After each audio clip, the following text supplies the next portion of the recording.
প্রিয়স্মিতা রাগে কাঁপতে কাঁপতে কটমট চোখে তাকালো শুদ্ধের পানে। প্রিয়স্মিতাকে তার নিজের খুঁড়া গর্তে ধপাস করে ফেলতে পারার বিজয়ে মনে মনে পৈশাচিক হাসি দিল শুদ্ধ। গোলাপি আভাযুক্ত ঠোঁটের কোণে খেলে গেল তার সূক্ষ্ম এক ঝিলিক। প্রিয়স্মিতার অবস্থা এখন শাকের করাতের মতো, যেখানে যাবে ওই দিকেই কাটবে, যা বলবে তাতেই ফাঁসবে। যেন ছেড়ে দে মা, কেঁদে বাঁচি। শুদ্ধ মনে মনে গুটি সাজিয়ে নিল। হাই তুলতে তুলতে ক্লান্ত শরীরটা এলিয়ে দিল সোফায়। অনুশ্রী বেগমকে উদ্দেশ্য করে ডাকলো। বড় মামি। অনুশ্রী বেগম পাশেই দাঁড়িয়েছিলেন। তিনি নরম স্বরে প্রতি উত্তর করলেন। জি আব্বা। শুদ্ধ শার্টের বোতামে হাত চালাতে চালাতে বলল। বড় মামি, বাড়িতে গিরগিটি আর নাগিনের হাইব্রিড না পুষে হাতিয়ার জলহস্তির হাইব্রিডও তো পুষতে পারতে। নিজেকে বেশি সেফ মনে হতো। আজকাল আমাদের বাড়িতে নিরাপত্তাহীনতার ভয়ে ভুগতেছি। বুঝলাম না বাবা। ও তুমি বুঝবে না মামি। নাগিন আমাকে গিলে নেওয়ার আগে আমি শরবত খেতে চাই। দুটো গ্লাসে ঠান্ডা ঠান্ডা বেলের শরবত এনে একটা আমাকে আর একটা তোমাদের হাইব্রিড নাগিনকে দাও। বেচারির বিষের অনেক জ্বালা। অনুশ্রী বেগম কিছু না বলে চলে গেলেন রান্নাঘরে। পাশে দাঁড়িয়ে চোয়াল চেপে খিটমিট করলো প্রিয়স্মিতা। দাঁতে দাঁত চেপে বলল। পারলে দুটো গ্লাস ঠান্ডা ঠান্ডা বিষ খাওয়াতাম। হাসলো শুদ্ধ, উচ্চ শব্দে বলল। বিষ ছাড়ানোই তো সাপের কাজ। Shut up. অফিসার পরিবেশ পর্যবেক্ষণ করে প্রিয়স্মিতার উদ্দেশ্যে বললেন। মিস প্রিয়স্মিতা, আমার মনে হয় আপনি আবেগের বশবর্তী হয়ে কেস ফাইল করেছেন। এটা আপনাদের পারিবারিক বিষয়, আমাদের কারো বোঝাপড়া দরকার। ব্যাপারটা মোটেও হালকা নয়। ডাক্তার চৌধুরী যা বলেছেন তা যদি সত্যি হয় তাহলে কেস কোর্টে ওঠার পর আপনি খুব বিশ্রীভাবে ফেঁসে যাবেন। ডাক্তার চৌধুরীর মতো এমন গ্লোবাল আইকর পার্সোনালিটিকে টেনে হিচড়ে হেনস্থা করার জন্য মিথ্যা এলিগেশন আমার জন্য আপনার উপর মানহানির চার্জ লাগবে। আপনার অভিযোগ যদি ভিত্তি না থাকে আর আপনি যদি তবুও একই কথা বলেন, তখন ওই ফুটেজ পর্যবেক্ষণ করা হবে আর তাতে সম্মানহানিটা কিন্তু আপনারই হবে।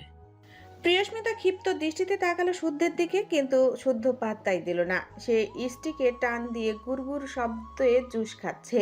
সে অফিসারের দিকে তাকিয়ে ইনোসেন্টে সাজার ভান করে বলল। নীরবতা সম্মতির লক্ষণ অফিসার। মিস প্রিয়স্মিতার নীরবতা দেখে নিশ্চয়ই বুঝতে পারছেন আসলে ব্যাপারটা অনেক ডিপ। এতদিন আমি আমার রেপুটেশনের জন্য চুপ ছিলাম, কিন্তু আজ যেহেতু মিস প্রিয়স্মিতা পুলিশ ডেকে এনেছেনি, তখন আমার আর এত ভদ্রতা দেখানো সাজে না। আমি কেন শুধু শুধু হেনস্থার শিকার হব? শুদ্ধের কথার পেছানিতে ভ্রু কুঁচকে ফেল প্রিয়স্মিতা। এখন আবার কি নাটক করে সেটাই দেখার অপেক্ষা করছে। সাদমান শিকদার এতক্ষণ চুপ থাকলেও এবার আর সহ্য করতে পারলেন না। ধমকে উঠলেন ভাগ্নেকে। কর্কশ গলায় বললেন। চুপ করো বেয়াদব ছেলে। যা তা বলে কেন শুধু শুধু পরিবারের সম্মান নষ্ট করেছো? শুদ্ধের ভাবসলিন জবাব। আর আপনার ভাইজি যে আমার সম্মানে রোলার কোস্টার চালিয়ে দেওয়ার মতলব করছে, তার বেলায় আমি বাবা কোনো রিস্ক নিতে পারবো না। আজ ধর্ষণ মামলা দিচ্ছে, কাল যদি খুনের মামলা দেয়। অফিসার কৌতূহলী হয়ে জানতে চাইলেন। আপনার সাথে কি আরও কোনো অন্যায় হয়েছে ডাক্তার চৌধুরী? সবটা বলুন। আপনি দেশের সম্পদ, আপনার সুরক্ষা নিশ্চিত করা, ভালো মন্দের যথাযথ সম্ভব খেয়াল রাখাই প্রশাসনের দায়িত্ব। শুদ্ধ ঘাড় নাড়িয়ে হ্যাঁ সূচক ভঙ্গিতে বলল। অবশ্যই অফিসার, তবে আমি কিন্তু কারো নামে কমপ্লেন করছি না। তবে ফিউচারে যেন আপনারা আবারও কারো কথায় প্রভাবিত না হন তাই জানিয়ে রাখছি। এই যে আপনারা যার কথায় আমাকে অ্যারেস্ট করতে এসেছেন, মিস প্রিয়স্মিতা, আমি চাইলে উল্টো ওনার উপর ফ্রেড ক্রেস করতে পারি। আর কথা রইল ধর্ষণ মামলার। এখানে উল্টো আমার উচিত ওনার বিরুদ্ধে ধর্ষণ মামলা দেওয়া। কিভাবে? কঠিন জালিয়াতি করা হয়েছে আমার সাথে। আমার বিয়ে হওয়ার কথা ছিল ওই মেয়েটির সাথে। বলে হাতের তর্জনী তুলে প্রিয়তার দিকে সরাসরি দেখিয়ে দিল শুদ্ধ। অফিসার এতক্ষণ লক্ষ্য করেনি প্রিয়তাকে, তবে এখন দেখে বেশ অনেকটাই অবাক হলেন। কিছুক্ষণ প্রিয়তাকে নিরীক্ষণ করে ফের তাকালেন প্রিয়স্মিতার দিকে। তবে অবচেতন মনে অনেক খুঁজেও পরিপ্রেক্ষিত কোনো পার্থক্য খুঁজে পেল না। সবই তো এক। শুদ্ধ প্রিয়তার দিকে তর্জনী ধরে রেখে বলল। অফিসার, আমি ভালোবাসতাম এই মেয়েটিকে, এখনো বাসি। ওর সাথেই আমার বিয়ে ঠিক হয়েছিল, কিন্তু বিয়ের আগের দিন সবার অজান্তে আমার হবু স্ত্রীকে কিডন্যাপ করে যমজ হওয়ার লুটেছিলেন মিস প্রিয়স্মিতা। চেহারা এক হওয়ার সুযোগ নিয়ে আমাকে ঠকিয়ে আমার পছন্দের মানুষের জায়গায় উনি বসে পড়েছিলেন বউ সেজে। আমি তো বুঝতেই পারিনি। তবে আমি আর উনি যে কাবিন নামে সাইন করেছি, ওটাতে তনয়া শিকদার প্রিয়তার নামে ছিল, তাই আইনি বিয়ে বাতিল। কালিমা পড়ানোর সময় আমাকে তনয়া শিকদার প্রিয়তার নামে প্রস্তাব করা হয়েছিল, তাই ধর্মীয় বিয়েও বাতিল। ইসলামে জোর করে, জালিয়াতি করে, মিথ্যাচার করে বিয়ে হয় না, এখানে প্রথম শর্তই উভয় পক্ষের সম্মতি। কিন্তু আড়ালে যে এত কিচ্ছু হচ্ছে সেসব তো আর আমি জানতাম না। আমি ওনাকে স্ত্রী হিসেবে গ্রহণ করিনি, ওনার সাথে স্বাভাবিক নিয়মেই বৈবাহিক সম্পর্ক করি। আমরা রোজ স্বামী স্ত্রীর মতোই থাকতাম। তারপর একদিন জানতে পারি সব সত্যটা। আমি তো ওনাকে ভালোবাসি না, আর বিয়েটাও সত্য নয়। তাহলে আমি কেন শুধু শুধু একটা মিথ্যে সম্পর্কের বোঝা বয়ে বেড়াবো? তাহলে আপনি বলুন অফিসার, এখানে কাকে ঠকানো হয়েছে? কার ইজ্জত নেওয়া হয়েছে? কার সাথে ফিজিক্যাল অ্যাসল্ট করা হয়েছে? উনি তো মিথ্যার আশ্রয় নিয়ে ভার্জিনিটি লস করেছেন। শুদ্ধের এমন কঠিন অভিনয় দেখে বেকুব বনে গেল প্রিয়স্মিতা। এই লোকটা নাকি কাল তাকে অভিনেত্রী বলে আখ্যায়িত করেছিল, আর আজ নিজের সুবিধা মতো কত নিখুঁত অভিনয় করছে। আসলে সব মাসিক গু খায় আর দোষ হয় পাঙ্গাসের। অফিসার সবটা শুনে প্রিয়স্মিতার দিকে তাকালো, শান্ত কণ্ঠে বুঝিয়ে বললেন, আমি আপনাকে জাজ করছি না মিস প্রিয়স্মিতা, তবে ডাক্তার চৌধুরী যদি আপনার নামে কেস ফাইল করেন তাহলে আপনি একসাথে অনেকগুলো মামলায় জড়িয়ে পড়বেন। একধারে জালিয়াতি মামলা, একধারে মানহানির মামলা, একধারে পরিচয় গোপন করে ফিজিক্যালি অ্যাবিউজের মামলা। আমার মনে হয় আপনার এখন চুপ থাকাই শ্রেয়। যেহেতু ডাক্তার চৌধুরী আপনার নামে কোনো কমপ্লেন করছেন না, তাই আপনাদের পারিবারিক সমস্যা পারিবারিকভাবে মিটিয়ে নিন। বসে শুদ্ধের দিকে ফিরলেন অফিসার, লজ্জিত ভঙ্গিতে বললেন, I am real very sorry doctor Chowdhury, সবটা না জেনে আপনাকে প্রেরণা করার জন্য আমি সত্যি দুঃখিত। ইটস ওকে, এটা আপনার ডিউটি। ওকে, তাহলে আজ আসি। শুদ্ধ মাথা জাগালো, অফিসার বেরিয়ে গেলেন। সাদমান শিকদার প্রচণ্ড রুষ্ট হলেন শুদ্ধ আর প্রিয়স্মিতার প্রতি। দুজনের দিক থেকে দৃষ্টি ফিরিয়ে রাশভারী কণ্ঠে বললেন, তোমরা দুজন আমার এত বছরের অর্জিত সম্মান নিয়ে ছিনিমিনি খেলছো। যা করেছো খুবই অন্যায় করেছো, কিন্তু দিনের পর দিন একটা হারাম সম্পর্কে ছিলে দুজন, তাও জেনে শুনে। আমার সামনে একজনও নাটক করবে না। আমি সাদমান শিকদার ঘাসে মুখ দিয়ে চলি না। তোমরা একসাথে জিনা ব্যভিচার করেছো, এসব তো আমি কোনো মতেই সহ্য করব না।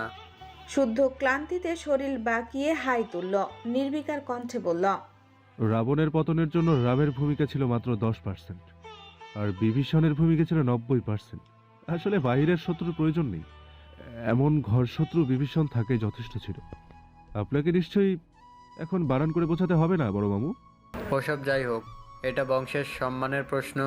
তোমরা এতদিন স্বামী স্ত্রীর মতো একসাথে ছিলে, অথচ বিবাহিত না। ভাবলেই তো ঘৃণায় গা ঘিনঘিন করে। বাড়ি ভর্তি ছোট ছোট ছেলে মেয়েদের সামনে এসব কুরুচিপূর্ণ কথা বলতেও জিভে বাজছে আমার, অথচ তোমাদের লজ্জা নেই। লজ্জা নারীর ভূষণ বড় মামু, ওটা দিয়ে আমার কি কাজ? যাচ্ছি আমি আমার ঘরে। দাঁড়াও বেয়াদব ছেলে। বিরক্তিতে সূচক শব্দ বেরিয়ে এলো শুদ্ধের মুখ দিয়ে। সারাদিন শেষে এই ছলনাময়ী নারীর মুখটাও দেখতেও শরীর জ্বলছে। শুদ্ধ তেতো কণ্ঠে বলল, যা বলবেন তাড়াতাড়ি বলুন, আমি অনেক টায়ার্ড। সাদমান শিকদার ঠান্ডা চোখে তাকালো দুজনের দিকে, অতঃপর রাজের দিকে তাকিয়ে বললেন, এক্ষুনি কাজী ডাক। সাদমান শিকদারের এক কথায় উপস্থিত সকলের চোখে নামলো বিস্ময়। ভ্রু কুঁচকে গেল শুদ্ধ প্রিয়স্মিতার। একত্রে বলল, কেন? সাদমান শিকদার দুজনের দিকে তাকে হুকুম দেওয়ার ভঙ্গিতে বললেন, তোমরা যা করেছো তার কোনো প্রায়শ্চিত্ত নেই। তার একটাই বিধান, তোমাদের বিয়ে করতে হবে। কি বলে একসাথে চেঁচিয়ে উঠল শুদ্ধ আর প্রিয়স্মিতা। কি? আমি এই ছলনাময়ীকে বিয়ে করব? কি? আমি এই চিটারকে বিয়ে করব? দুজন একসাথে প্রতিবাদ করে উঠল।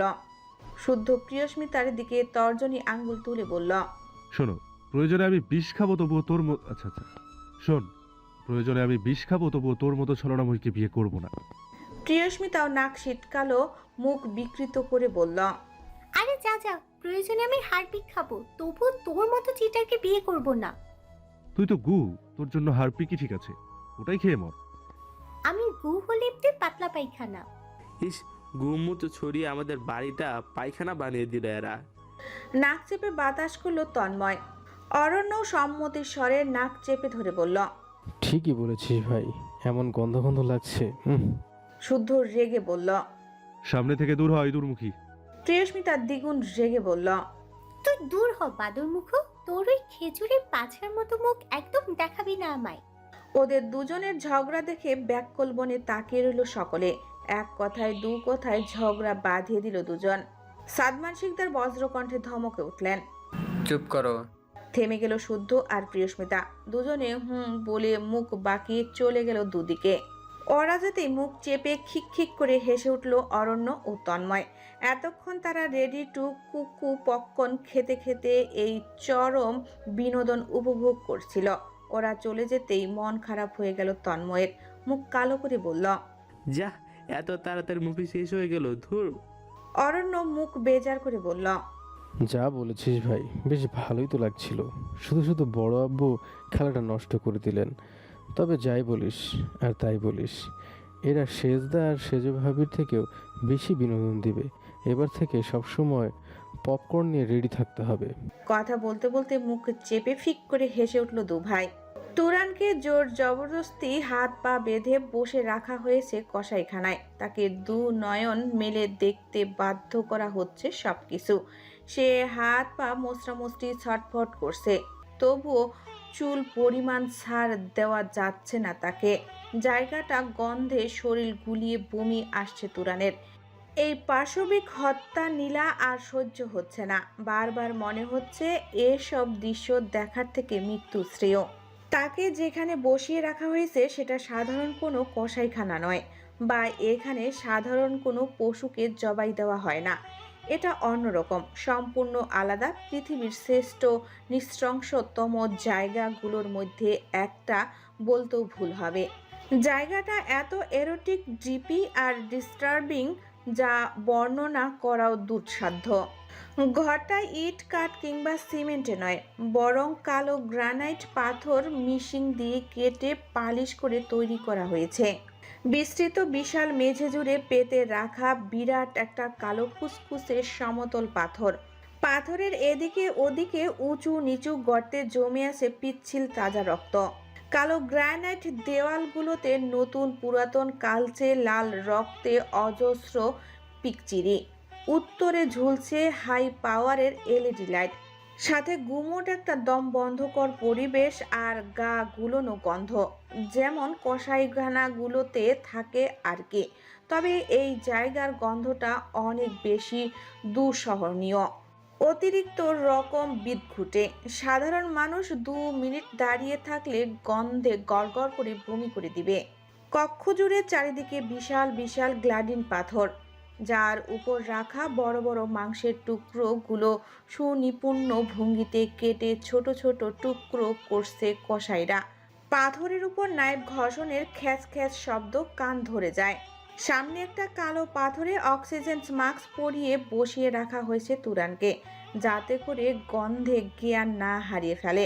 তার 2 বাহু চেপে ধরে দাঁড়িয়ে আছে বিশাল আকৃতির দুটো হট্টাগট্টা লোক।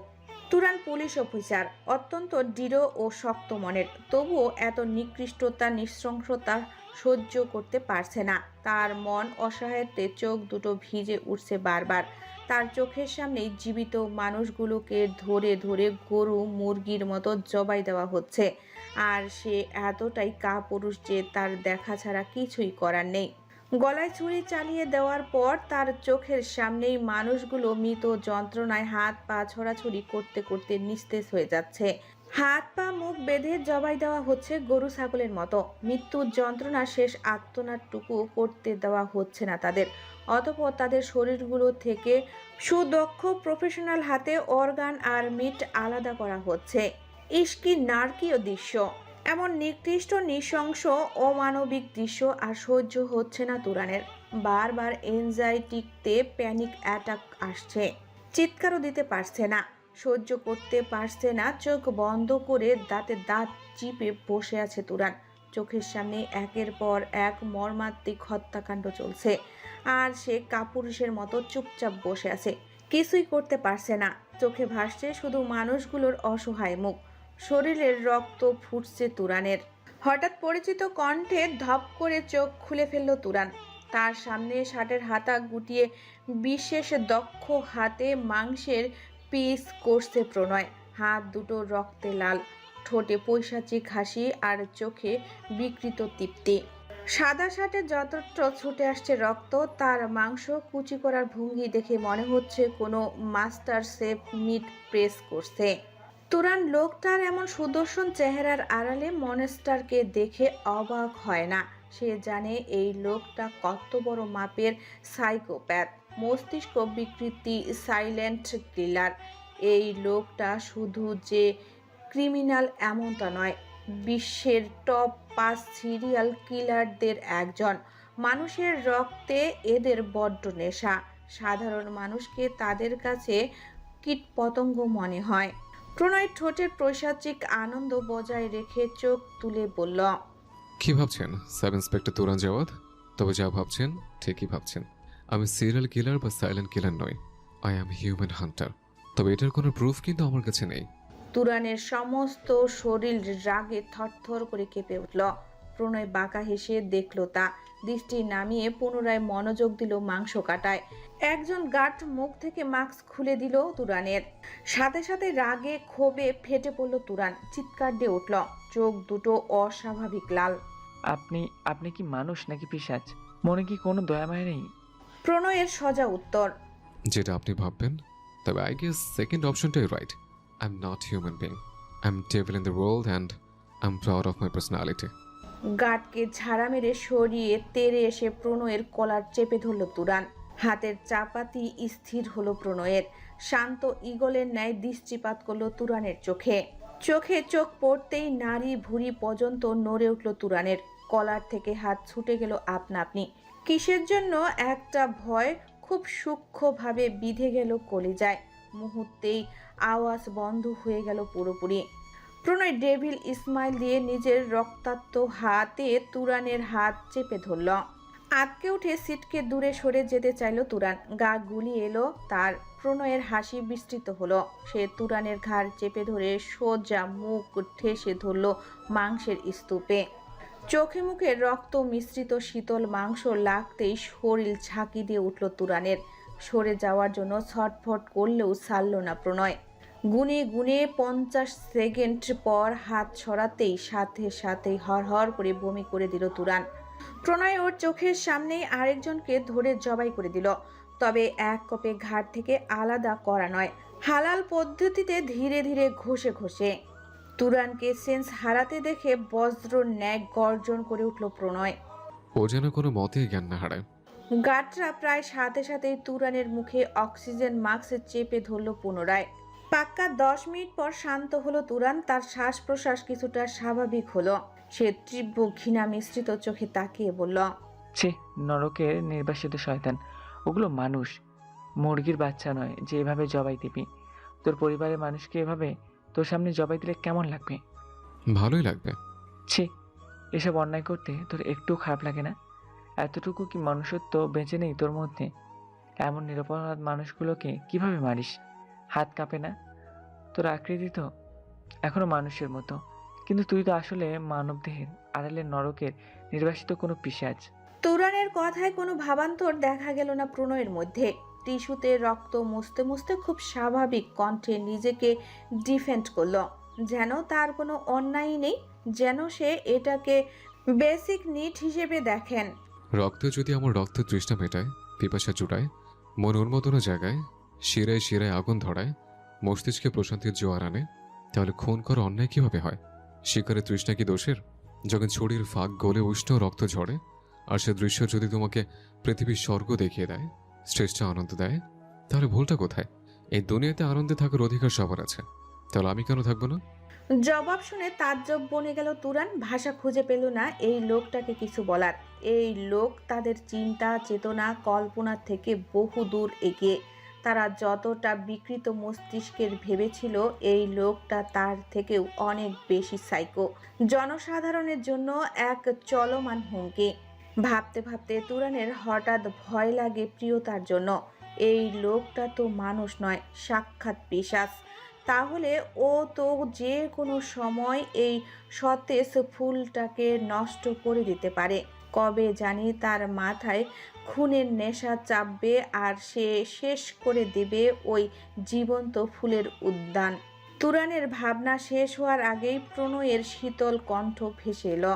ভুল হচ্ছে মিস্টার তুরান জাওয়াদ, এই ফুলটা একান্তই আমার। ওটা নিয়ে চিন্তা ভাবনা করার একচ্ছত্র অধিকারও আমার। এত কিছু দেখার পরে আমার বউ নিয়ে মনে চিন্তা আসে? কঠিন প্রেমিক। বলে অ্যাসিস্ট্যান্ট লিওর দিকে তাকালো প্রণয়। 200 টন মিট সাউথ আফ্রিকা আজকেই পাঠিয়ে দাও।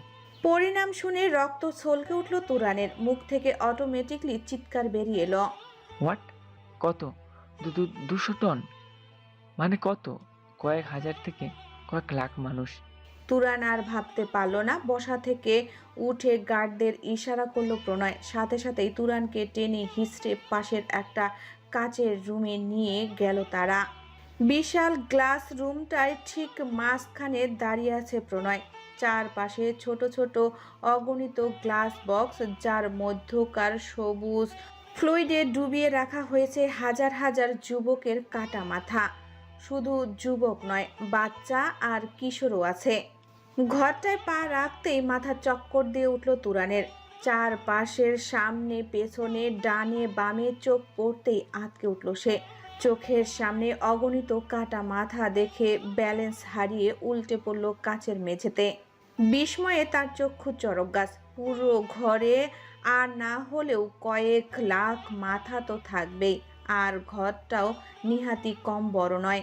তুরানের অবস্থা দেখে বাঁকা হেসে এক পা করে এগিয়ে এলো প্রণয়। এক পায়ের উপর ভর দিয়ে বসলো তুরানের সামনে, তর্জনী তুলে বক্স দেখিয়ে বলল, এদের সবাইকে দেখেছেন মিস্টার তুরান জাওয়াদ? তাদের আমি নিজের এই 2 হাতে অন্যায় শাস্তি দিয়েছে। বলে তার নিজের 2 হাত তুরানের সামনে মেলে ধরল প্রণয়। উৎফুল্ল কণ্ঠে জানতে চাইল, জিজ্ঞেস করবে না কি অন্যায়? তুরান অনুভূতি শূন্য চোখে তাকালো। প্রণয় এই শূন্য দৃষ্টিকে সম্মতির লক্ষণ ধরে নিয়ে ভীষণ খুশি হলো। ঘাড় ঝাঁকিয়ে কেমন অদ্ভুত ভঙ্গিতে বলল, এরা সে প্রত্যেকে যারা আমার রক্ত জবর দিকে চোখ দিয়েছিল কোনো না কোনো সময়। সেই শুরুর দিন থেকে আজ পর্যন্ত 20 বছরে এতগুলো হয়েছে। আমি কাউকে ছাড়িনি, বড় ছোট কাউকে না। Because she is only mine. ও শুধু আমার ছিল, আমার আর শুধু আমার, কেবল আমার, আর কারো না, একটুও না, এতটুকু পরিমাণও না। এই যে দেখো, ও যখন 4 বছর তখন এই ছেলেটা হাত ধরতে চেয়েছিল, তাই মেরে দিয়েছে। বলে তর্জনী তুলে একটা বক্সের দিকে ইশারা করলো প্রণয়। তুরানও যন্ত্রের ন্যায় চাইল সেদিকে। পাতলা জলপাই রঙের পানিতে ডুবে আছে 5-6 বছরের একটি ছোট বাচ্চা ছেলের মাথা। ওর দেখতে দেখতেই প্রণয় আবার বলল, ওদিকে এদিকে সব দিকে দেখো, এরা বিভিন্ন সময় আমার প্রাণকে কাটতে চেয়েছিল বা দৃষ্টি দিয়েছিল। আমি কাউকে ছাড়িনি। ও দেখো, ওদের এই দুঃসাহসী চোখগুলো সংগ্রহ করে রেখেছে। বলে বড় একটা কাচের জার দেখালো প্রণয়, যেটা ভর্তি শুধু মানুষের চোখ। তুরান বাকরুদ্ধ চিত্তে তাকিয়ে রইল প্রণয়ের দিকে। কথাগুলো বলার সময় তাকে কেমন দেখাচ্ছে তার বর্ণনা করতে পারবে না তুরান। তবে মিস্টার তুরান জাওয়াদ, সবাইকে মারলেও তাকে আমি মারিনি। যে সব থেকে বেশি দৃষ্টি দিয়েছিল, নজর গেড়ে রেখেছিল আমার জানার উপর। তবে আবার ভাববেন না যে তাকে মারতে চাইনি, তাকে অনেকবার মেরে ফেলতে চেয়েছে, ওদের মধ্যে একজন হিসেবে যোগ করতে চেয়েছে। কিন্তু কেন যেন ওর গলায় ছুরি ধরার পর আর চালাতে পারিনি। তাই তো জীবনের বিশাল একটা অংশে জুড়ে কেবল আমার সাথে শত্রুতা পালন করে গেছে। তবে চিন্তা করবেন না, আপনাকে আমি মারবো না, ছেড়ে দেবো এক শর্তে। তুরান বুঝলো এটা কোনো বিশ্বাসযোগ্য কথা নয়, তার বাঁচার কোনো আশাই নেই, অথচ একে ধরার জন্য তার বেঁচে থাকা ভীষণ জরুরি। তুরান জীবনের শেষ বাজি লাগালো। ভ্রু বাঁকিয়ে জানতে চাইল, কি? প্রণয় বাঁকা হাসলো, তুরানের সামনে বসে পড়ে বলল, বেশি কঠিন কিছু নয়, ছাড়বো। তবে আগে শুধু বলুন আপনার মায়ের নাম কি? Orange Jawad. Hmm, wrong answer. আপনার মায়ের নাম অরেঞ্জ জাওয়াদ নয়, তনয় শেখদার প্রিয়তা। হাত মুষ্টিবদ্ধ হয়ে গেল তুরানের। বলুন আপনার মায়ের নাম কি? তুরানের শরীর জ্বলে গেল, তবে হঠকারী সিদ্ধান্ত নেওয়া যাবে না, তাই দাঁতে দাঁত চেপে স্বীকার করল। তনয় শিকদার প্রিয়তা। চওড়া হাসলো প্রণয়, কাজ চাপড়ে বলল, বাহ, এই তো গুড বয়। এই বয়সে এত বড় ছেলে বাপ হওয়া বিরাট গর্বের। ভীষণ প্রাউড অফ মাই সান। তোমাকে পেয়ে গর্বিত বোধ করছে। প্রিয়তা যেহেতু মা, সে তো মায়ের জামাইকে বাপ ডাকবে, কেমন খোকা? তুরান দাঁত কটমট করে চাইল। জাভেদ, দৌড়ে এলো জাবেদ।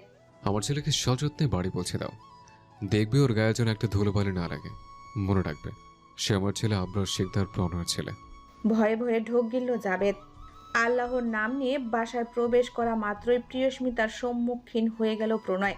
চোখাচোখি হয়ে গেল দুজনের। গায়ে জ্বালা ধরানো মেয়েটাকে দেখতেই কপট বৃত তৃষ্ণায় তেতো হয়ে গেল মুখ। এখন কি ফালতু কেচাল করার সময়? এখন তার প্রাণটা আকুপাকু করছে তার জান পাখিকে দেখার তৃষ্ণায়। হাতে কালো প্লাস্টিকের ব্যাগ কিছু আছে হয়তো। দৌড়ে সিঁড়ি বেয়ে প্রথম তলায় উঠতেই মুখোমুখি হয়ে গেল প্রিয়স্মিতা। পাত্তা দিল না প্রণয়। পাশ কাটিয়ে চলে যেতে নিলেই পুনরায় সামনে এসে দাঁড়ালো প্রিয়স্মিতা। এতে বোধ করি বিরক্তির মাত্রা বাড়ল প্রণয়ের। চোখ মুখে স্পষ্ট ক্লান্তির ছাপ, অবসন্ন মেজাজে তিক্ততা। প্রণয় ভ্রু কুঁচকে তিক্ত গলায় বলল, কি সমস্যা? প্রিয়স্মিতার স্পষ্ট জবাব, সমস্যা কিছুই না, আমি জাস্ট জানতে চাই সাব ইন্সপেক্টর তুরান কি বেঁচে আছে নাকি মেরে ফেলেছে। যদিও বেঁচে থাকবে আশা করাটাই মূর্খামি। বৃদ্ধা আঙ্গুলের নখ দ্বারা কপাল চুলকালো প্রণয়। জানো যেহেতু মূর্খামি, তাহলে জিজ্ঞেস করছে কেন? পথ ছাড়ো, আমাকে যেতে দাও। এত তারা কিসের বড় ভাইয়া, কাম ডাউন। প্রণয় শান্ত পর্যবেক্ষণী দৃষ্টিতে তাকালো। প্রণয়ের বিরক্তি দেখে কিঞ্চিত হাসল প্রিয়স্মিতা। কৌতুকপূর্ণ কণ্ঠে বলল, আপনার বন্ধু আমাকে বড্ড হালকাভাবে নিয়েছিল বড় ভাইয়া, কিন্তু সে হয়তো জানে না সে কার সাথে পাঙ্গা নিয়েছে। এই প্রিয়স্মিতা শিকদার বয়সে কাঁচা হতে পারে, কিন্তু বুদ্ধিতে সে আমার যে ডাটাবেস ফাইল শিপ সরিয়েছে ওগুলো কমপক্ষে 5খানা কপি ব্যাকআপ হিসেবে রাখা আছে আমার কাছে। আপনি আপনার বন্ধুকে দিয়ে আমার সাথে গেম খেলিয়েছেন। ক্লান্তিতে দীর্ঘশ্বাস বেরিয়ে এলো প্রণয়ের বুক চিরে। সোজা তাকিয়ে বলল, শোনো মেয়ে, তোমরা কে কি করছো না করছো তাতে আমার বিন্দুমাত্র কোনো ইন্টারেস্ট নেই, আর না কোনো ভূমিকা আছে। আর কথা যদি হয় আমি আমার বন্ধুকে দিয়ে তোমার প্রমাণ হাতাতে চেয়েছে, তাহলে বলতে হবে তুমি আবরার শিকদার প্রণয়কে ধরতে দূরের কথা পায়ের নখটাও চিনতে পারোনি। তোমার কাছে যা কিছু আছে ওগুলো তোমাকে আমি দিয়েছি, তাই তুমি পেয়েছো। Got it? মানে আপনি সারেন্ডার করতে চান? তাহলে সোজা গিয়ে কেন করছেন না? শুধু শুধু সবাইকে নাকি দড়ি দিয়ে ঘোরাচ্ছেন কেন? নিজের কাজ নিজেরাই করে, নিজের পায়ে দাঁড়াও, অন্যের ভরসা না করে। আর হ্যাঁ, একদম আমার সাথে উঁচু গলায় কথা বলবে না। আমার সাথে এই বাড়িতে কেউ উঁচু গলায় কথা বলার সাহস পায় না। বলে যেতে নিল প্রণয়। ঠিক আছে, কিন্তু আমি তো আমার লক্ষ্যে পৌঁছে গিয়েছিলাম। আপনি কেন শুদ্ধকে সাথে নিয়ে গেলেন? ও যদি না থাকতো তাহলে আজ আস্ত একটা মূর্তিমান পাপ আমার সামনে দাঁড়িয়ে এত বড় বড় কথা বলতে পারতো না, নিশ্চিত মাটির নিচে থাকতো। কথা শুনে দাঁড়িয়ে পড়ল প্রণয়। পিছনে তাকিয়ে তাচ্ছিল্য করে বলল, নিজের অক্ষমতার দায় অন্যের ঘাড়ে চাপিয়ে দেওয়া আমাদের রক্তে নেই। এত রিস্ক নিয়ে মিথ্যা বলে আমাকে মারতে তুরস্কে গেলে, তাহলে সাধারণ 3টা গুলি এক্সট্রা নিয়ে যেতে পারলে না? মাত্র 4টা না চালিয়ে আরো 5-6টা চালিয়ে দিলেই তো আজ এত পেরেশান হতে হতো না। তুমি কি ভেবেছ আমি তোমাকে দেখিনি? তুমি শুদ্ধর চোখ ফাঁকি দিতে পারো, কিন্তু আমার চোখকে ফাঁকি দেবে? আল্লাহর এমন কোনো বান্দা বান্দিয়ে জন্মায়নি। এত সোজা নাকি আপনার শিখদের প্রণয়কে মেরে ফেলা? এর পরের বার সুযোগ পেলে চোখ বন্ধ করে গুলি চালাবে, হাত যেন না কাঁপে শুট করার সময়। এত চিন্তা ভাবনা করলে শিকার ফস খায়। আর মারার আগে অবশ্যই এটা মাথায় রাখবে, আমার রূহ আমার শরীরের মায়ের স্বেচ্ছায় ত্যাগ করতে কখনো চাইবে না। শেষ পর্যন্ত চেষ্টা করবে থেকে যাওয়ার, কিন্তু তুমি থাকতে দেবে না। আবার বোনের কথা ভেবে সেদিনের মতো পিছিয়ে যেও না। ওই দিন তুমি গোল্ডেন অপরচুনিটি মিস করেছো। ওটা যে প্রিয়স্মিতাই ছিল সেই বিষয়ে প্রণয়ের চোখে এত দৃঢ়তা আর এত আত্মবিশ্বাস দেখে থ হয়ে গেল প্রিয়স্মিতা। ওই দিন শুদ্ধ খুব পরিষ্কার মতো তাকে দেখেছে, কিন্তু চিনতে পারেনি। অথচ অতপর বিদ্রুপ করে বলল প্রিয়স্মিতা, আফসোস, এরকম মস্তিষ্ক যদি পৃথিবীর ধ্বংসের কাজে না লাগিয়ে উন্নয়নের কাজে লাগাতে, এমন মস্তিষ্ক যদি সবার হতো। বড্ড উচ্চাকাঙ্ক্ষী তুমি। আমার মতো একই মস্তিষ্ক যদি পৃথিবীর সবার থাকতো, তাহলে পৃথিবীর 6 সেকেন্ডে ধ্বংস হয়ে যেত। বলেই গটগট করে চলে গেল প্রণয়। প্রিয়স্মিতা নির্বাক। সে সবটা এত বাজেভাবে সামনে আনতে চায় না। মুখে যতই হম্বিতম্বি করুক না কেন, সে তো খুব ভালো মতোই জানে, যদি প্রিয়তা কখনো ঘুণাক্ষরেও টের পায় প্রণয়ের বুকে গুলিগুলো সেই চালিয়েছিল বা প্রণয়ের মৃত্যুতে তার হাত আছে হিংস্র ভাগ, তাহলে প্রিয় বোনের হাতেই তার জীবনের ইতি ঘটবে। ব্যাপারটা এমন নয় যে প্রিয়স্মিতা ভয় পাচ্ছে, বরং সে জানে এভাবে এই লোকটাকে মেরে ফেললে প্রিয়তাকে সামলানো দুষ্কর হয়ে যাবে। ভালো মন্দ আর কখনোই বুঝতে চাইবে না। প্রিয়তা সারা জীবন ওই অপরাধীকেই ভালোবেসে যাবে। বোনের নজরে ক্রিমিনালটা নিষ্পাপ মাসুম হয়ে থেকে যাবে আজীবন। আর এটাই হবে প্রিয়স্মিতার সবথেকে বড় পরাজয়। আর তাছাড়া আবরার শিকদার প্রণয় যে পরিমাণে পাপ করছে তার জন্য কেবল মৃত্যুর মাধ্যমে তার সমাপ্তি বড্ড কম হয়ে যাবে। তার পাহাড় সম অপরাধের নিকট এই শাস্তি তো দেখাই যাবে না। তাই নিজের পরিকল্পনা পরিবর্তন করছে প্রিয়স্মিতা। সব অপমান অসম্মান সহ্য করেও চুপ করে আছে। তীব্র আঘাত আনার আগে লোহা যেমন গরম করে নিতে হয়, প্রিয়স্মিতাও তাই করছে। সে পাহাড়ের চূড়ায় মূর্খের মতো আর কুঠার জ্বালাতে চায় না। সে চায় পাহাড় গুড়িয়ে ধূলিসাৎ করে দিতে। দেহের মৃত্যুর পূর্বে মনের মৃত্যু হবে আবরার শিকদার প্রণয়ের, কারণ তার দুর্বলতা খুব ভালো মতো ডিটেক্ট করে ফেলেছে প্রিয়স্মিতা। কেমন লাগবে প্রণয় শিকদার যখন তার আতরের রক্ত জবার তার উপর থেকে অন্ধবিশ্বাসের এই মোটা আস্তরণটা ভেঙে চুরমার হয়ে যাবে? কেমন লাগবে প্রণয় শিকদারের সুখ করিয়ে একটু একটু করে তৈরি করা স্বর্গীয় শীর্ষমহল চোখের সামনে ভেঙে পড়বে? আবরার শিকদার প্রণয় কেমন অনুভব করবে যখন প্রিয়তমার চোখের নিজের জন্য আজ যেখানে এক সমুদ্র প্রেম, সেখানে যখন এক সমুদ্র ঘৃণার ভালোবাসা দেখবে? সহ্য হবে তো তার? আর বেঁচে থাকতে মন চাইবে? ভেতর থেকে শক্তিশালী বাঘের সঙ্গে লড়াই করে তাকে শিকার করতে চাওয়া মানে নিজেকে সে বাঘের ভোজন বানানো। আবার ওই বাঘটাই যখন আহত অবস্থায় সারা শরীর জখম হয়ে পড়ে থাকে, তখন তাকে শিকার বানানো কতটাই না সহজ হয়। এক ঢিলে এবার অনেকগুলো পাখি মরবে এই বাড়িতে। আমি প্রিয়স্মিতা শিকদার গুড়িয়ে দেব এই শিকদার বংশ, গুড়িয়ে দেব এই পাপের সাম্রাজ্য। বাঁচবে না কেউ একজনও। ভালোবাসা আমি পাইনি, ভালোবাসা কেউ পাবে না, এটাই মেহেরিমা শিকদার প্রিয়স্মিতার প্রমিস। কাঠফাটা রোদ্দুরের প্রখর তৃষ্ণায় বুকের ছাতি শুকিয়ে কাঠ প্রণয়ের। তবে এই অদম্য পিপাসা পানি নয়, বরং তার থেকেও বেশি জীবনদায়ী কিছুর। সে দ্রুত রুমে প্রবেশ করে অস্থির তৃষ্ণার্ত চোখ দুটো আশেপাশে বুলালো, কিন্তু কোথাও কেউ নেই। অধৈর্য দিশেহারা হয়ে পড়ল প্রণয়। মাত্র কয়েক ঘন্টা দেখতে না পেয়েই তার নিঃশ্বাস গলায় আটকে যাবার জোগাড়। হাতের প্লাস্টিক ব্যাগটা সেন্টার টেবিলের উপরে রেখে ওয়াশরুমে উকি ঝুঁকি দিল প্রণয়, কিন্তু সেখানেও কেউ নেই।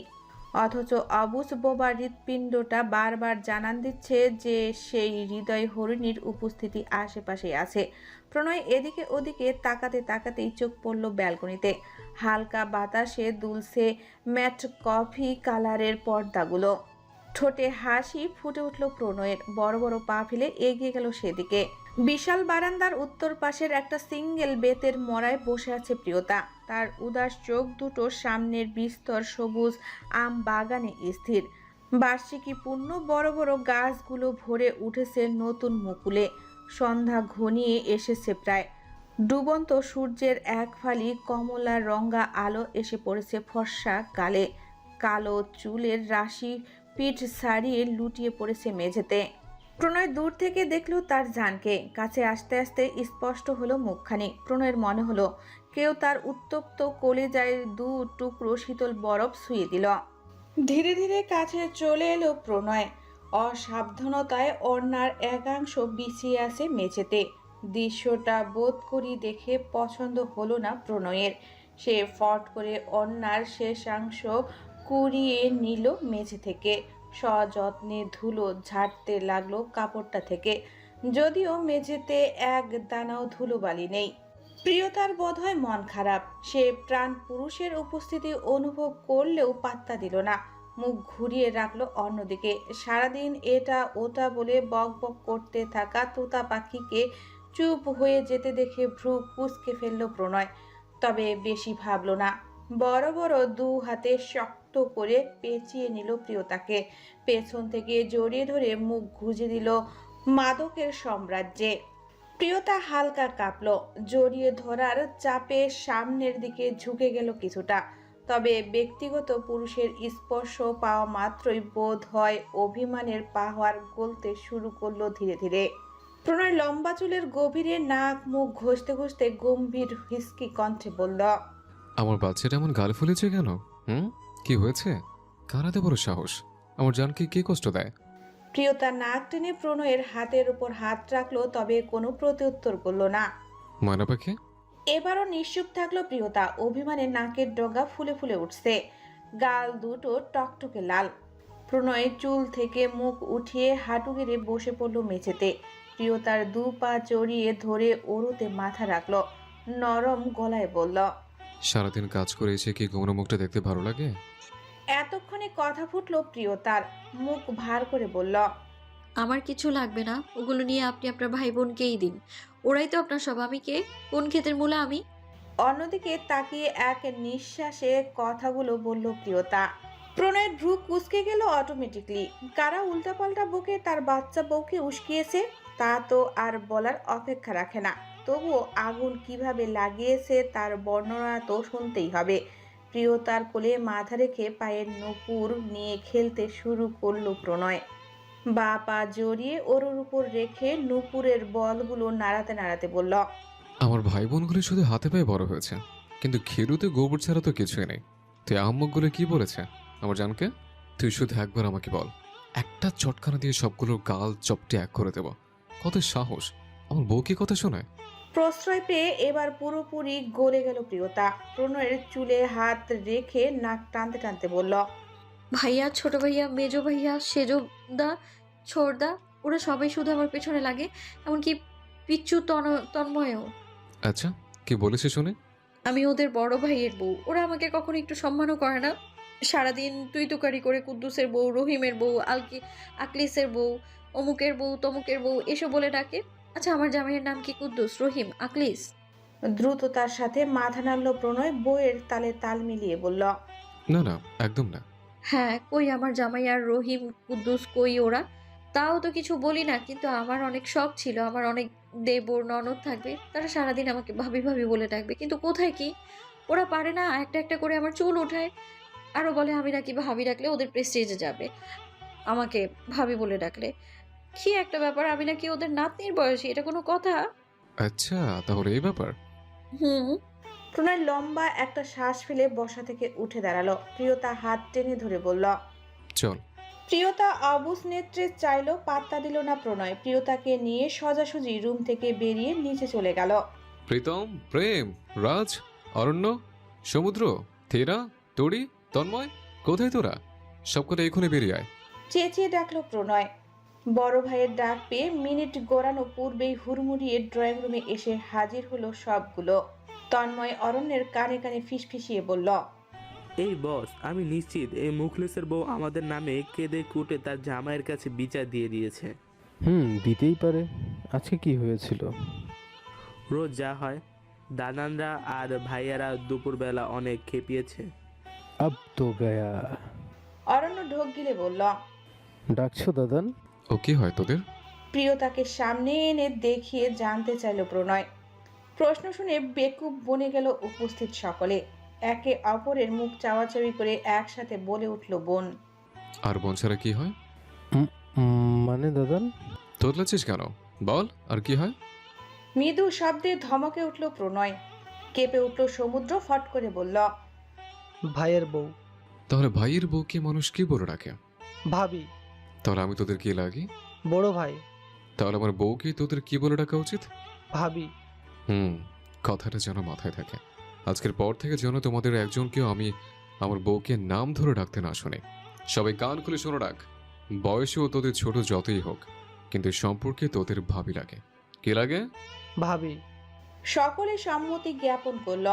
প্রিয়তার চোখ মুখের কালো মেঘ সরে উকি দিল ঝলমলে রোদ্দুর। সে শয়তানি হেসে তাকালো ভাই বোনদের দিকে। রাগের দাঁত কিরমির করলো সবাই।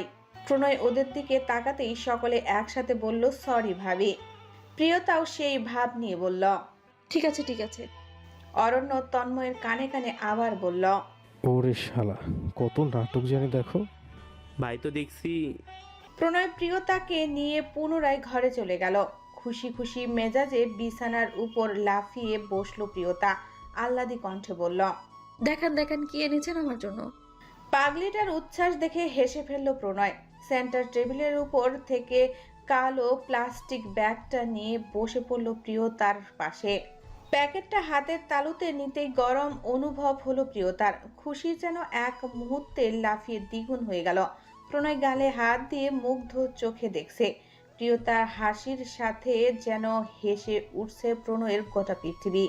প্রিয়তা প্লাস্টিক ব্যাগ খুলে ভেতরের জিনিসগুলো দেখে লাফিয়ে পড়ল প্রণয়ের উপর। দু গালে চুমু বর্ষণ করে ভিজিয়ে দিল সেকেন্ডের মধ্যেই। গলা জড়িয়ে ধরে বলল, আপনি জানলেন কি করে আমার জিলাপি, সিঙ্গারা, আলুর চপ, ডালের বড়া, ফিশ ফ্রাই এসব খেতে মন চাইছিল? হেসে বুকে টেনে নিল প্রণয়। কি জানি, আসছিলাম দেখে মনে হলো তুই হয়তো খাবি। প্রিয়তা একটা সিঙ্গারা তুলে এক বাইটে অর্ধেকটা মুখে পুরে দিল। সাথে সাথে ওয়াও এক্সপ্রেশন দিল প্রিয়তা। পাহাড়ের মতো উঁচু হয়ে উঠল দু গাল। হেসে ফেলল প্রণয়। ওর উঁচু দু গালে টপাটপ চুমু খেলো আদরে। পকেট থেকে নীল কাগজে র্যাপ করা আরেকটা প্যাকেট বের করল। প্রিয়তার চোখ গোল গোল করে তাকালো প্যাকেটটার দিকে। মুখ ভর্তি খাবার চিবোতে চিবোতে অস্পষ্ট বাক্যে বলল, ওটাতে কি প্রণয় ভাই? প্রণয় মুখে কিছু বলল না। কাগজের প্যাকেটটা খুলতেই তার ভেতর থেকে বেরিয়ে এলো ছোট্ট এক মুঠো লাল টুকটুকে কাচের চুড়ি। পছন্দের চুড়ি দেখে চোখ চিকচিক করে উঠল প্রিয়তার। তাড়াতাড়ি হাত দুটো বাড়িয়ে দিল। প্রণয় ভাগাভাগি করে চুড়িগুলো দু হাতের কবজিতে পরিয়ে দিল। প্রিয়তা খুশিতে হাত নাড়াতেই কাচের চুড়ির ঝুনঝুন শব্দে ভরে উঠল চারপাশ। প্রণয় হাত দুটো টেনে নিয়ে ঠোঁটের সাথে চেপে ধরল। টুকটুক করে চুমু দিল অজস্র। খিলখিল করে হেসে উঠল প্রিয়তা। সিঙ্গারার বাকি অর্ধেকটা প্রণয়ের মুখের সামনে তুলে বলল, হা করুন। প্রণয় মাথা নেড়ে অসম্মতি জানালো। দু হাতের তালুতে নাক মুখ ঘষতে লাগলো ধীরে ধীরে। প্রিয়তা নাসরবান্দা জেদ ধরে বলল, একটু একটু খান প্লিজ, অনেক মজা, না তুই খা। প্লিজ। পুনরায় বাধা দিতে গিয়েও থামলো প্রণয়। প্রিয়তার হাতে থাকা সিঙ্গারার অবশিষ্টাংশের দিকে তাকালো। চোখ গেল পাশের ছোট্ট ওয়ান টাইম কৌটাতে। উপরে লেখা গ্রিন চাটনি। প্রণয় বাটি থেকে কিছুটা চাটনি আঙ্গুলে নিয়ে আচমকা প্রিয়তার ঠোঁটে লাগিয়ে দিল। প্রিয়তা হেসে সেটা জিভ দিয়ে চেটে নেওয়ার পূর্বেই তার তুলতুলে ঠোঁটে হামলা হয়ে গেল। বিছানার উপর একসাথে উল্টে পড়ল দুজন। রাতের খাবারের পালা চুকেছে বেশ কিছুক্ষণ। বাড়ির বড় ছোট সকলের খাওয়া শেষ। 3 গিন্নিও খেয়ে দিয়ে নিজ নিজ কক্ষে অবস্থান করছে। কেবল রয়ে গেছে অনন্যা বেগম। সন্ধ্যার দিকে শরীরটা খারাপ লাগার দরুন একটু শুয়েছিলেন। কখন যে রাত এতটা গভীর হয়ে গেছে বুঝতেই পারেননি। শরীর খারাপ লাগছিল বিধায় খাওয়ার সময় কেউ ডাকেনি তাকে। এখন ক্ষুধাতে পেট মোচড় দেওয়ায় উঠে এসেছেন তিনি। অনন্যা বেগম ফ্রিজ থেকে ভাত, ডাল আর গরুর মাংস বের করে গরম করে নিল। খাবার সব একটা প্লেটে বেড়ে টেবিলে রেখে বেসিন থেকে হাত ধুয়ে আসলেন। চেয়ার টেনে বসে ভাতের লোকমা মাখিয়ে গালে তুলতেই যাচ্ছিল, তৎক্ষণাৎ কলিং বেল বেজে উঠল। অনন্যা বেগম দেওয়াল ঘড়ির দিকে তাকালেন। রাত 12টার কাটা সুই সুই। এখন এত রাতে কে আসতে পারে ভেবে সামান্য অবাক হলেন, কারণ সব সদস্যই তো বাসায়। অনন্যা বেগম খাবার রেখে হাত ধুয়ে গিয়ে দরজা খুলে দিলেন। দুয়ারে দাঁড়িয়ে আছে দারোয়ান রহিম। এত রাতে দারোয়ানকে দেখে ভ্রু কুঁচকালেন অনন্যা বেগম। তিনি প্রশ্ন ছড়ার আগেই দারোয়ান রহিম তড়িঘড়ি করে বললেন, সেজগিনিমা, আমাদের গেটের পাশে কে জানি এখন পড়ে আছে। সে শুধু আপনাকে খুঁজছে গিনিমা। প্রথমে পাগল ভেবেছিলাম, কিন্তু কেমন জানি করছে, দেখে খুব মায়া লাগলো। দারোয়ানের কথা শুনে অনন্যা বেগমের কপালে সূক্ষ্ম চিন্তার ভাঁজ পড়ল। এই রাতে কেই বা পাগলের মতো তার নাম জপছে। আশ্চর্য! জানার কৌতূহল জাগলো অনন্যা বেগমের। তিনি বললেন, কই দেখি তো, চলো। আসুন গিনিমা। শিকদার বাড়ির পেছনের গেটের পাশে অন্ধকার তেঁতুল তলায় পড়ে আছে একজন বেশ তাগড়া লোক। যুবক নাকি মাঝবয়সী সঠিক ধরা যায় না। গায়ে জড়ানো কালো মোটা উলের শাল, সাদা পাঞ্জাবি, দামি ঘড়ি, বেশভূষাতে দেখতে মোটো পাগল লাগে না। অনন্যা বেগম ছুটে এসে দাঁড়ালেন লোকটার সামনে, তবে মুখটা অন্যদিকে ঘোরানো, কেবল পিঠ দেখা যায়। দারোয়ান রহিম লোকটাকে দেখিয়ে বললেন, এই যে ইনি সেজো আম্মা। অনন্যা বেগম ভ্রু কুঁচকে তাকালেন লোকটার দিকে। মাথা ভর্তি কালো চুলের মধ্যে দু একটা পাকা চুল উকি দিচ্ছে। তিনি পাশে দাঁড়িয়ে লোকটার স্পষ্ট গুঙ্গানি শব্দ শুনতে পাচ্ছেন। লোকটা কাতরাচ্ছে আর বারবার ঘোরের মধ্যে বলার চেষ্টা করছে। অনন্যা। লোকটার পরিচিত ভরাট কণ্ঠ কর্ণকুহুরের ধাক্কা লাগতেই গায়ের পশম দাঁড়িয়ে গেল অনন্যা বেগমের। সহসা 2 পা পিছিয়ে গেলেন তিনি, তবে চোখ বন্ধ করে মনের ভুল ধরে নিলেন। এখনো মুখটা দেখা যাচ্ছে না। অনন্যা বেগমের শরীরে বিদ্যুৎ বেগে কাঁপন ধরল। ভয়ে নাকি অন্য কিছুতে বুঝতে পারলেন না তিনি। কম্পিত কণ্ঠে দারোয়ানকে বললেন, ওনার মুখটা এদিকে ফেরান তো একটু। দারোয়ান রহিম তাই করলেন। লোকটাকে ধরে এদিকে ঘোরাতেই অতকিতে মাথা চক্কর দিয়ে উঠল। ওনার পা টলে গেল মুহূর্তেই। সহসা বড় বড় চোখে ভিড় জমালো অশ্রু। দারোয়ান আতঙ্কিত হয়ে বললেন, গিন্নিমা, ইনার তো মেলা জোর, এই জন্যই বুঝি এমন কুকাচ্ছেন, আর হয়তোবা তাই জোরের ঘরে ভুলভাল বলছেন। লোকটার চেহারা দর্শন করে যেন মাথার উপর দুনিয়া পাক খেতে লাগলো অনন্যা বেগমের। কোনো কথাই কানে যাচ্ছে না।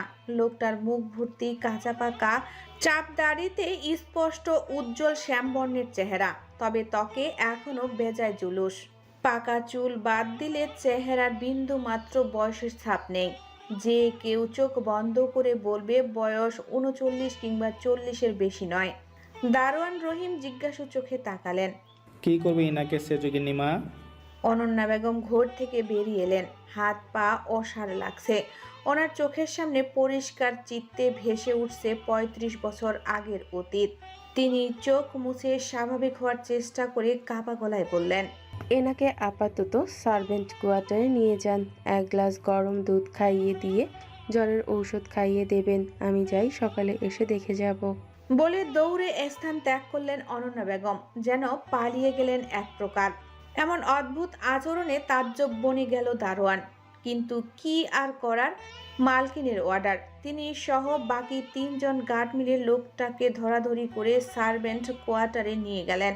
ফজরের আজান শেষ হয়েছে কিছুক্ষণ। বাহিরে এখনো ঘুটঘুটে অন্ধকার। সূর্য উদিত হতে এখনো কিছুটা বাকি। গলায় টাওয়াল ঝুলিয়ে ট্রেডমিলের উপর দৌড়াচ্ছে প্রণয়। পায়ে ট্রেন্ডিং শু, পরনে ড্রাই ফিট টি শার্ট ভিজে ট্রান্সপারেন্ট হয়ে পেটের আবশ্য দৃশ্যমান। ঘাড়, গলা, কপাল, বুক, পেট, পুরো শরীর খুঁড়ে ঝর্ণার মতো স্বচ্ছ তরলের স্রোত ছুটছে। সামনে পড়া চুলগুলো ভিজে লেপ্টে আছে কপালের সাথে। হাতের বড় বড় বাইপেশে আটকানো রিস্ট র্যাপস বেল্ট। প্রণয় টাওয়াল দিয়ে মুখ মুছে দ্রুত নিঃশ্বাস ফেলতে ফেলতে বলল, তোকে কি আমার দিকে লোলুপ দৃষ্টি দেওয়ার জন্য নিয়ে এসছে? পাশের ট্রেডমিলটাতে উঠে পড়। শরীর ফিট রাখতে হলে ব্যাড কোলেস্টেরল বের করতে হবে। আর সকাল সকাল সেজেগুজে কি, হ্যাঁ, এগুলো পরে কি ওয়ার্কআউট করা যায়? ওখান থেকে আমার একটা ট্র্যাক শার্ট আর হাফ প্যান্ট পরে নে। এসব জ্ঞানদানি বাণী শুনেও প্রিয়তার মাঝে কোনো ভাবান্তর দেখা গেল না। সে পূর্বের ন্যায় হাঁ করে তাকিয়ে আছে আর মিনিটে মিনিটে লজ্জায় লাল নীল বেগুনি হচ্ছে। প্রিয়তাকে নিচের দিকে তাকিয়ে একা একা হাসতে দেখে ভ্রু বাঁকালো প্রণয়। নিজের ঘামান্ত গেঞ্জিটা খুলে ছুঁড়ে মারল মুখের উপর। ধমকে বলল, একা একা হাসছিস কেন? ভাবনার সেট পড়াতে ধরফড়িয়ে উঠল প্রিয়তা। মুখের উপর থেকে টি শার্টটা সরিয়ে বলল, পুরুষালী শরীরের উপরিভাগ উন্মুক্ত, ঘামে চিকচিক করছে। টান টান মাংস পেশি, স্মুথ স্কিন, পুরো মাখন। প্রিয়তা পিট পিট করে তাকে মাথা নিচু করল। নখ দিয়ে দাঁত টুকতে টুকতে কণ্ঠে এক গাদা লজ্জা মিশিয়ে বলল, Can I touch your abs, man? প্রণয় হেসে বলল, ইস, এইভাবে যেহেতু নজর দিচ্ছিস, ধরে ফেল, নহলে আবার দেখা যাবে নজর লেগে পরে পিম্পল বের হবে। সূক্ষ্ম অপমানটা মোটেও গায়ে মাখল না প্রিয়তা। লোকের মুখে আছে সে বলবে, তাতে তার কি? সে তো মনে মনে লাড্ডু খাবে, কেউ ঠেকাতে পারবে না।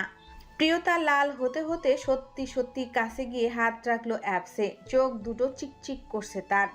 ওর অবস্থা দেখে চাপা দীর্ঘশ্বাস ফেলল প্রণয়। পুরুষ মানুষ বউয়ের নেওয়াটা হবে, আঁচল ধরে ধরে ঘুরবে, এটাই স্বাভাবিক। কিন্তু মেয়ে মানুষ যদি জামাইয়ের লুঙ্গি ধরে ধরে ঘুরে কেমন লাগবে?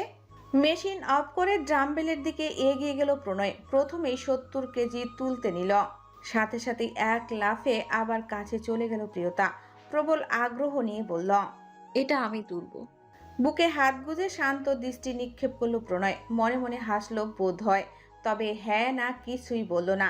চোখের ইশারায় সম্মতি দিল তুলতে। প্রিয়তা খুশিতে বাকবাকুম হয়ে গেল। সে ছোট ছোট হাতে লোহার রড ধরতে গিয়েও থেমে গেল। কিছু মনে পড়ার ভঙ্গিতে গিয়ে বলল, এভাবে তুলবো না। তাহলে কিভাবে তুলবি? প্রিয়তা প্রণয়ের বাহুতে থাকা রিস্ট র্যাপস বেল্টটা দেখিয়ে বলল, এটা পরে তুলবো। এটা কেন পরে জানিস? প্রিয়তা দুপাশে মাথা নাড়ল।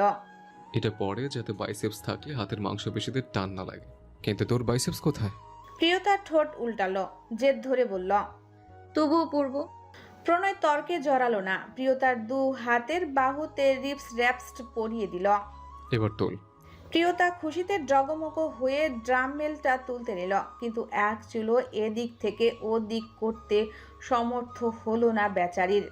চোখ মুখ খিচে চোয়াল শক্ত করে কিছুক্ষণ চেষ্টা করেও তবুও কোনো লাভ হলো না। যেন লোহার ড্রামবেলগুলো নীরব থেকে বিদ্রুপ করে বলছে, আপনি ওকাত মে রোহো বেটা, ছাগল দিয়ে হাল চাষ হয় না। প্রিয়তা অসহায় চোখে তাকালো।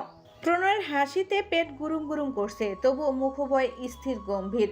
প্রণয় আরও 40 কেজি কমিয়ে দিল, কিন্তু এবারও প্রিয়তার পক্ষে এক চুল নড়ানো সম্ভব হলো না, অথচ মাত্র 30 কেজি। প্রণয় আরও 20 কেজি কমিয়ে দিল। অবশেষে 10 কেজিতে এসে সফল হলো প্রিয়তা। মোটামুটি উচ্চতায় উঠাতে পারল, তবে বেশিক্ষণ নয়, কয়েক সেকেন্ড। এটা করেই যেন বিরাট খুশি হলো প্রিয়তা। এতটুকুনতেই হাঁপিয়ে উঠেছে, অথচ এই মেয়েটাই অবলীলায় 85 কেজির প্রণয়ের সকল পাগলামি, অস্ত্রতা, উন্মাদনা হাসি মুখে সহ্য করে। ভাবতেই মৃদু হাসি ফুটল প্রণয়ের ঠোঁটে। নিজের গলার ঝুলানো টাওয়াল দিয়ে মুছে দিতে লাগলো প্রিয়তমার ঘ্রামান্ত লালচে মুখশ্রী। প্রিয়তা ভীষণ খুশি হলো, পলক ঝাপটে তাকালো প্রণয়ের দিকে। প্রণয় নাক টেনে বলল, অনেক কষ্ট হয়েছে, এখন ওদিকে গিয়ে বস।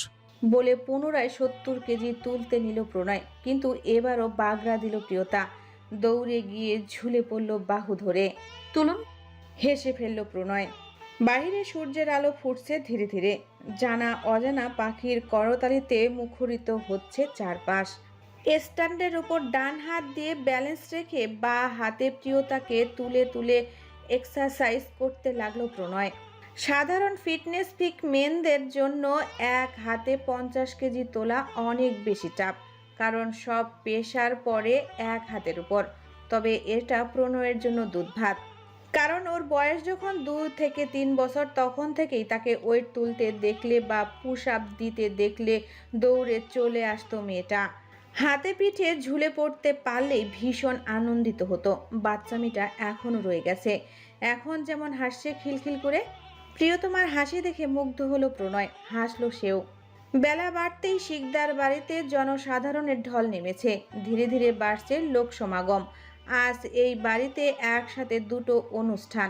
মানুষের চাপাচাপি আর গাদাগাদির জ্বালায় পা ফেলার জো নেই। আশেপাশের 10 গ্রামে গণ দাওয়াত করেছে সাদমান শিকদার। বিশাল আয়োজন। বাড়ির গার্ডেন এরিয়া সহ পাশের জমিতে বড় করে প্যান্ডেল বাঁধা হয়েছে। আজ এই বাড়ির সেজকর্তার নবজাতক নাতনির আকিকা, সাথে নাতির সুন্নতি খাতনা। বিশাল ভিড়। শিকদার বাড়ির চাকর নকর সহ পুরুষরা বাড়ির পেছনের বাগানে বড় বড় 20টা হাঁড়িতে একসাথে রান্না চাপিয়েছে। দুটো অনুষ্ঠান উপলক্ষে জবাই দেওয়া হয়েছে বড় বড় 10টা গরু, 20টা খাসি, সাথে ডিম, মাছ, মাংস, যার পরিমাণ অগণিত। সারিবদ্ধভাবে একসাথে রান্না বসানো হয়েছে মুরগির খিচুড়ি, গরুর মাংসের বিরিয়ানি, সাদা পোলাও ও লেহারি, সাদা ভাত, এখনও বিভিন্ন পদের তরকারি, মাছ, এগুলোর রান্নার বাকি। অনুষ্ঠানের জন্য মাছ বাইরে থেকে কেনা হয়নি, বরং বাড়ির পেছনের বিরাট পদ্ম পুকুরে জাল ফেলা হয়েছে। প্রতিবার খেউ দেওয়ার সাথে সাথে লাফিয়ে উঠছে রুই, কাতলা, পাবদা সহ আরও বিভিন্ন প্রজাতির ছোট বড় অগণিত মাছ। খালি গায়ে লুঙ্গিতে গিট্টি বেঁধে পুকুরে নেমে পড়েছে প্রণয়, প্রেম, সোয়েব, শিকদার, রাজ আর অরণ্য। মাছ ধরা দেখতে সে পুকুর ঘাটে ভিড় জমিয়েছে বাচ্চারা। অরণ্য পুকুরের বড় বড় ফুল সহ পদ্ম পাতাগুলো এক পাশে তুলে তুলে রাখছে। টানা 2 ঘন্টা যাবৎ কেবল মাছ ধরতে ধরতে হাঁপিয়ে যাচ্ছে তারা। তবে যে পরিমাণ মানুষ আসবে তাতে পুকুরের অর্ধেক মাছ আজই ধরে ফেলতে হবে মনে হয়। এক পর্যায়ে ক্লান্ত হয়ে পুকুরের এক সাইডে বাঁধানো পাড়ে উঠে বসলো প্রণয়। লম্বা লম্বা পা দুটো এখনো টলটলে শীতল জলের গভীরে। উত্তর দিকের জায়গাটা তুলনামূলক নির্জন, যদিও এখন পুকুরের দিব্যমান সমুদ্র রাজ সাদাব শুদ্ধ এরা। এতক্ষণ যারা ছিল তারা কাঁপতে কাঁপতে উঠে গেছে, তবে এখনো যায়নি প্রণয়। শীতল পানিতে অনেকক্ষণ থাকার দরুন ঠান্ডায় চোখ দুটো লাল, ফর্সা মুখটা কেমন সাদাটে ফ্যাকাশে বর্ণ ধারণ করেছে। প্রণয় পিছে না দেখেই চোখ বন্ধ করে অনুভব করছে প্রিয় সত্তার উপস্থিতি। শুকনো পাতার মরমর করছে পায়ের আওয়াজ, কানে বাজছে নুপুরের রিনিঝিনি ধ্বনি। প্রণয় ক্লান্তির একটা গভীর নিঃশ্বাস ফেলে বলল, ওখানে লুকিয়ে লুকিয়ে কি করিস? আড়ালেই চমকে উঠল প্রিয়তা। লোকটা কিভাবে বুঝলো? প্রিয়তা ধীর পায়ে এগিয়ে গেল প্রণয়ের নিকট, বাঁধানো পাড়ে বসে পা ডুবিয়ে দিল পানিতে, জিজ্ঞাসু দৃষ্টিতে তাকিয়ে বলল, আপনার কি পেছনেও একজোড়া চোখ আছে প্রণয় ভাই? ঠোঁট টিপে হাসল প্রণয়, কণ্ঠে নীরবতা। বাহু জড়িয়ে ধরতেই শীতলতায় শরীর কেঁপে উঠল প্রিয়তার। বুকে পিঠে হাত ছুঁয়ে বলল, ইস, সারা শরীর তো বরফ হয়ে গেল। তো গরম করে দে, জানিস তো কিভাবে গরম করতে হয়? প্রিয়তা লাজুক হেসে আশেপাশে তাকালো। শতবর্ষী পুরাতন বিরাট ডালপালা বিশিষ্ট আম গাছটা পুরো জায়গাটাই আড়াল করে দিয়েছে। এখানে বসে কিছু মানুষ দেখা যাচ্ছে, তবে তারা বেশ অনেকটা দূরে, পুকুরের ও পারে। এদিকে কেউ তাকাচ্ছে না। চারিদিকে চোরা চোখ বুলিয়ে দু গালে টপ করে দ্রুত 5 থেকে 6টা চুমু খেয়ে জড়িয়ে ধরল প্রিয়তা। শীতল শরীরে কোমল উষ্ণতার আঁচ লাগা মাত্রই দেহে সেকা লাগার মতো অনুভূতি হলো প্রণয়ের। অসহ্য আরামে চোখের পাতা বুজে এলো আপনা আপনি। পিঠ জড়িয়ে ধরে তপ্ত কণ্ঠে বলল, এত আদর? কই না তো, আদর নয়, তাহলে পারিশ্রমিক। আপনার পারিশ্রমিকে শ্রমিক খুশি হয়েছে প্রিয় বেগম। এমন পারিশ্রমিক পেলে শ্রমিকদের জীবন বিলিয়ে দিতেও দুবার ভাববে না। হাতের ইশারায় পুকুরের ওই পারে দেখতে ইশারা করলো সাদাব। ওদিকে দেখে কি করব? জাল গুটিয়ে নিতে নিতে বলল শুদ্ধ। সাদাব কৌতুক করে বলল। শুদ্ধ ওদিকে না তাকিয়ে সোজা তাকালো সাদাবের চোখের দিকে। ওদিকে কি হচ্ছে সেটাই মনোযোগ না দিয়ে এদিকে কি হচ্ছে সেটা দেখ, বলে চোখের ইশারায় পুকুরের অন্য পাশে দেখতে বলল শুদ্ধ। শুদ্ধের কথা মতো ঘাড় ঘুরিয়ে পেছনে তাকাতেই সাদাবের হাসি হাসি মুখটা হঠাৎ ধপ করে নিভে গেল। পুকুর পাড়ে অবনীকে কোলে নিয়ে পায়চারি করছে আদিপ। তার বাচ্চা মেয়েটা বড্ড কান্না করছে, অথচ ব্যাককল বউটা কথায় কে জানে। আদিপ মেয়ের পিঠে আলতো চাপড় দিতে দিতে বলছে, এই তো মা, তোমার মামা এক্ষুনি এসে যাবে। না না না, কাঁদে না আমার সোনা বাচ্চা, তুমি আমার মা না বলো, বাবাকে জ্বালায় না। দূর থেকে নাতনিকে কাঁদতে দেখে ছুটে এলেন সাদমান শিকদার। আদিপ কিছু বুঝে ওঠার পূর্বেই অবনীকে ছো মেরে কেড়ে নিলেন আদিপের কোল থেকে। সাদমান শিকদারের দিকে চোখ পড়তেই মেজাজ খারাপ হয়ে গেল আদিপের, মুখ বিকৃত হয়ে এলো আপনা আপনি। তবে বিগ্রানো মেজাজ সামলালো সে। সাদমান শিকদার খেকিয়ে উঠে বললেন, বেয়াদব, আবার আমার নাতনিকে ছুবে না। বলে চলে গেলেন সাদমান শিকদার। গা জ্বলে গেল আদিপের। এই শ্বশুর নামক অসুরকে সে এখনো দু চোখে দেখতে পারে না।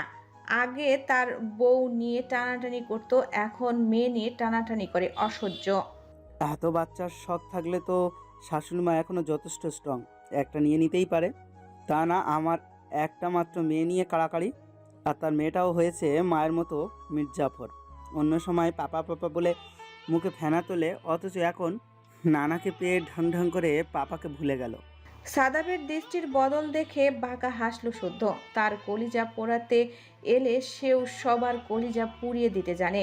সাদাব এখনো এক দৃষ্টিতে তাকিয়ে আছে আদিপের দিকে। এই ছেলেটাই তার ভাগ্যের সমস্ত সুখ চুরি করে নিজের নামে লিখিয়ে নিয়েছে। অথচ কত সাধারণ একটা ছেলে। কি আছে এই ছেলেটার মধ্যে? কই, সে তো দেখতে সাদাবের মতো এত সুদর্শন নয়, গায়ের রংটাও কালো। ফর্মাল ড্রেস আপের সাথে চোখের চিকন ফ্রেমের চশমা, কোনো বিশেষত্ব তো নেই। তাহলে সে কিভাবে হেরে গেল এই সামান্য কয়েক হাজার টাকার বেতনের ছেলেটার কাছে? শিকদার বাড়ির অন্দরে কোনো পুরুষ মানুষ নেই, কেবল বাচ্চা আর মহিলা। সকলে হাতে হাত লাগিয়ে কাজ করছে। গিন্নিরা পায়ের উপর পা তুলে বসে কেবল হুকুম তালিম করছে।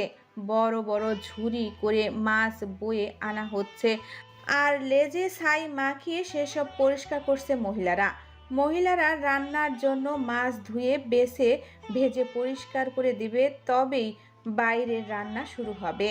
অন্দরে বসে 20 থেকে 25 খানা বটি দিয়ে মাছ কুটছে গ্রামের মহিলারা। সামনে বসে তদাকরি করছে অনুশ্রী বেগম। রান্নাঘরেও বিশাল তোড়জোড়।